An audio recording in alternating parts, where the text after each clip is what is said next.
രാമചന്ദ്രാഭിഷേകം ശ്രീരാമചന്ദ്രാഭിഷേകം സീതയാ സഹിത രാമചന്ദ്ര രഘുവീരരാജ്യാഭിഷേകം ശ്രീനീലകണ്ഠാഭിഷേകം ആഞ്ജനേയ പരിസേവ്യൻ ധീരഭരതാഭിപൂജ്യൻ വീരലക്ഷ്മണ കുമാര ശത്രുഘ്ന സോദരാർച്ചിത പദാബ്ജൻ ശ്രീനീലകണ്ഠ ഹൃദയേശൻ രാമചന്ദ്രാഭിഷേകം ശ്രീരാമചന്ദ്രാഭിഷേകം. ഏവം ഭവിക്ക നിനക്ക് മഹാഭാഗ്യേ.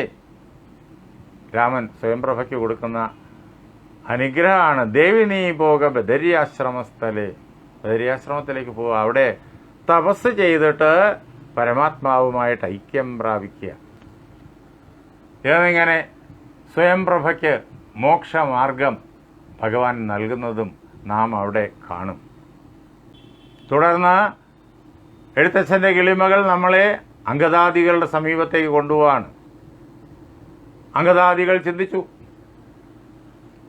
എന്താ കാലമേറെ കഴിഞ്ഞിരിക്കുന്നു, ചിന്തിച്ച് ഖേദിച്ച് താരാസുതൻ നിജബന്ധുക്കളായുള്ളവരോട് ചൊല്ലിനാൻ. കാലമേറെ കഴിഞ്ഞു. ഗുഹയ്ക്കുള്ളിലേക്ക് കടന്നപ്പോഴേക്കും എത്ര ദിവസം കടന്നുപോയി എന്നുപോലും അറിഞ്ഞില്ല. പകലും രാത്രിയൊന്നും അറിഞ്ഞില്ല. അപ്പോൾ ഒരുപക്ഷെ 1 മാസം കഴിഞ്ഞിട്ടുണ്ടാകണം. സീതാദേവിയെ കാണാനും കഴിഞ്ഞിട്ടില്ല. ദേവിയെ കാണാതെ 1 മാസം കഴിഞ്ഞ് അങ്ങോട്ട് മടങ്ങിച്ചെന്ന് കഴിഞ്ഞാലോ നിഗ്രഹിച്ചിടും, അതിനില്ല സംശയം. സുഗ്രീവൻ അതാ പറഞ്ഞയച്ചിരിക്കുന്നത്, കൊല്ലും. ആ കാര്യത്തിൽ യാതൊരു സംശയവുമില്ല. സുഗ്രീവശാസനം നിഷ്ഫലമായി വരാ. സുഗ്രീവന്റെ കൽപ്പനയാണ്, ഒരിക്കലും വിഫലമാവില്ല. വിശേഷിച്ചും ഞാൻ ശത്രുവിൻ്റെ മകനാണ്. അംഗദന് ആ അവസരത്തിൽ ഭയപ്പാടുകൊണ്ട് ഇങ്ങനെയൊക്കെ തോന്നലുണ്ടായി. ഞാൻ ശത്രുവിൻ്റെ മകനാണ്, ബാലിയുടെ മകനാണ്. എന്നോട് സുഗ്രീവനുള്ളിൽ ദേഷ്യമുണ്ട്. അത് പ്രയോഗിക്കാനുള്ള സന്ദർഭമായിട്ട് സുഗ്രീവൻ ഇത് കാണും. ഞാൻ രാമൻ്റെ കാര്യവും നേടിക്കഴിഞ്ഞിട്ടില്ല. സീതയെ കാണുക എന്നുള്ളതാണല്ലോ രാമകാര്യം, അത് നേടിക്കഴിഞ്ഞിട്ടില്ല. അപ്പോൾ സുഗ്രീവൻ എന്നെ ഹിംസിക്കാനായി പുറപ്പെട്ടു കഴിഞ്ഞാൽ എന്നെ രക്ഷിക്കാൻ രാമനും കൂടെ ഉണ്ടാവില്ല എന്നൊക്കെ അംഗദൻ ഭയം മൂലം അരുതാത്ത കാര്യങ്ങളൊക്കെ ചിന്തിച്ചു തുടങ്ങി. തൻ്റെ കൂടെയുള്ളവരായ എല്ലാ വാനരങ്ങളോടും പറഞ്ഞു. അപ്പോഴേക്കും ആ കൂട്ടത്തിൽ കുറേ വാനരങ്ങൾ പറഞ്ഞു, നമുക്കൊരു കാര്യം ചെയ്യാം, തിരിച്ച് അവിടെ സുഗ്രീവൻ്റെ അടുത്തേക്ക് രാമൻ്റെ അടുത്തേക്ക് പോകേണ്ട കാര്യമില്ല. നമ്മളിപ്പോൾ ഒരു ഗുഹയിൽ നിന്നിട്ടാണല്ലോ പുറത്തേക്ക് വന്നത്. ആ ഗുഹയാണെങ്കിൽ വളരെ മനോഹരമായൊരു നഗരിയാണ്. അതിനകത്ത് ഇഷ്ടം പോലെ ഭക്ഷണ സൗകര്യമുണ്ട്, അതേപോലെ താമസിക്കാനുള്ളതായ സൗകര്യമുണ്ട്. നമുക്ക് അതിനകത്ത് കടന്നു കയറി അവിടെ സുഖമായി വസിക്കാം. ലോകത്ത് ആരും അറിയില്ല, സുഗ്രീവൻ അറിയില്ല നമ്മൾ ഇവിടെ ഉണ്ട് എന്ന്. സുഗ്രീവന് നമ്മെ കൊല്ലാനാവില്ല എന്നവർ ബുദ്ധി ഉപദേശിച്ചു. കേൾക്കുമ്പോഴേക്കും ആർക്കും അത് ശരിയെന്ന് തോന്നുകയും ചെയ്യും, യുക്തിയുക്തമാണ് എന്ന് തോന്നുകയും ചെയ്യും. അപ്പോൾ ഇംഗിതജ്ഞൻ നയകോവിദൻ വാദജൻ അംഗദനെ തഴുകിപ്പറഞ്ഞിടിനാൻ. എല്ലാവരുടെയും ഹൃദയത്തിൻ്റെ രഹസ്യം അറിയുന്നവനായ വാദജൻ, മാരുതപുത്രനായിരിക്കുന്ന ആഞ്ജനേയൻ അംഗദനെ മെല്ലെ തലോടിക്കൊണ്ട്, കൊച്ചു കുഞ്ഞാണ് അംഗദൻ, തലോടിക്കൊണ്ട്,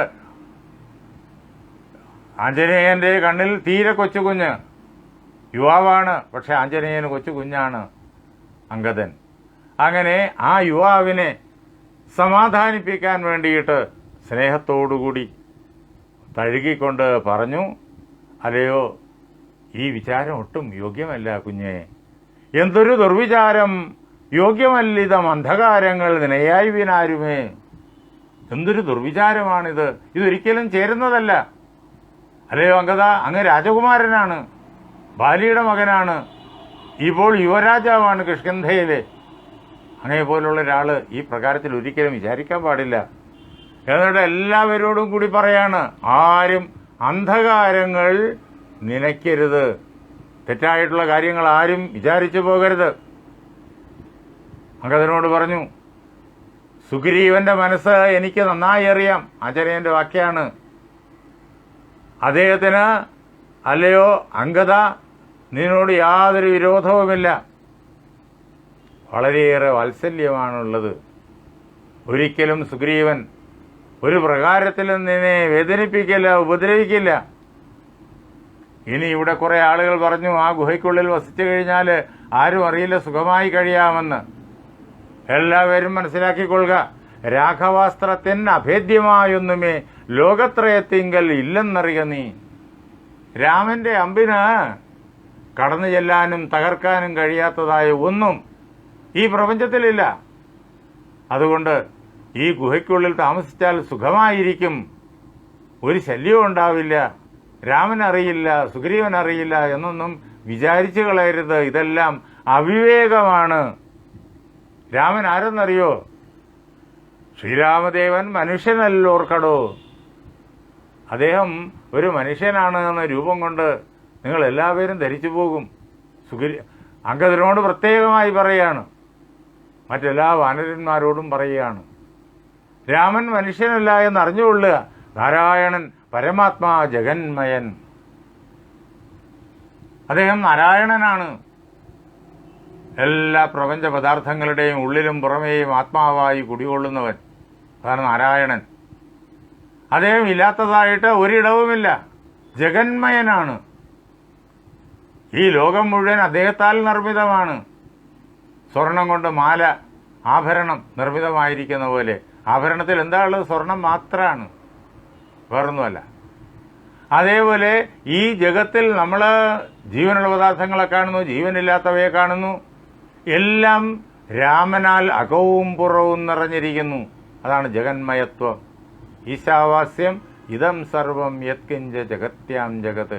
ഈശാവാസ്യോപനിഷത്ത്.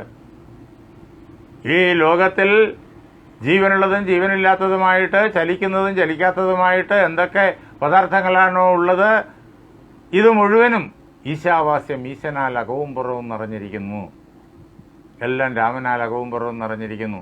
നിങ്ങൾ ഈ ധരിച്ചു വച്ചിരിക്കുന്ന ആ ഗുഹയുണ്ടല്ലോ, ആ ഗുഹ രാമനാൽ നിറഞ്ഞിരിക്കുന്നു. രാമൻ കാണാതെ ആ ഗുഹയിൽ ചെന്ന് വസിച്ചു കളയാമെന്ന് വിചാരിച്ചു കഴിഞ്ഞാൽ അതിൽ പരം വലിയ ബുദ്ധിഹീനത വേറൊന്നില്ല. രാമൻ കാണക്ക മാത്രമേ നിങ്ങൾക്ക് അതിനകത്തോട്ട് കയറി ചെല്ലാൻ പറ്റൂ. രാമൻ സർവജഗന്മയൻ, അദ്ദേഹം പരമാത്മാവാണ് എന്നറിഞ്ഞുകൊള്ളുക. സീതാഭഗവതി മഹാലക്ഷ്മിയാണ്, ലക്ഷ്മണകുമാരൻ അനന്തനാണ് എന്നറിഞ്ഞുകൊള്ളുക. അതുകൊണ്ട് ഈ രീതിയിലുള്ള അബദ്ധങ്ങളൊന്നും കാണിക്കാൻ പാടില്ല. നമുക്ക് ഒരു പരമഭാഗ്യം രാമൻ തന്നിരിക്കുന്നു. നാം മുജ്ജന്മങ്ങളിൽ അദ്ദേഹത്തെ തന്നെ കഠിനമായ തപസ് ചെയ്തതുകൊണ്ട് നമുക്ക് ബന്ധമോക്ഷത്തിന് വഴിയൊരുക്കാൻ വേണ്ടിയിട്ട് അദ്ദേഹത്തെ സേവിക്കാനുള്ളൊരു അവസരം അദ്ദേഹം തന്നിരിക്കുകയാണ്. ഇതൊരു സുവർണ അവസരമാണ്. ഈ അവസരത്തെ നാം ഭംഗിയായി വിനിയോഗിക്കണം. അദ്ദേഹത്തെ വേണ്ടും പ്രകാരം നാം സേവിക്കണം. ദേവിയെ കണ്ടെത്താൻ വേണ്ടിയിട്ടാണ് നമ്മെ നിയോഗിച്ചിരിക്കുന്നത്. നാം കഠിനമായ അധ്വാനം ചെയ്തിട്ട് ദേവിയെ കണ്ടെത്തണം. അങ്ങനെ നമ്മുടെ കർമ്മബന്ധനങ്ങളെല്ലാം ഇല്ലാതായിത്തീരും. അങ്ങനെ മോക്ഷത്തിന്, ബ്രഹ്മപദപ്രാപ്തിക്ക് അവസരമൊരുങ്ങും. അതിനാൽ എല്ലാവരും വളരെ ശ്രദ്ധയോടുകൂടിയിട്ട് സീതാന്വേഷണം തുടർന്നും നടത്തണം.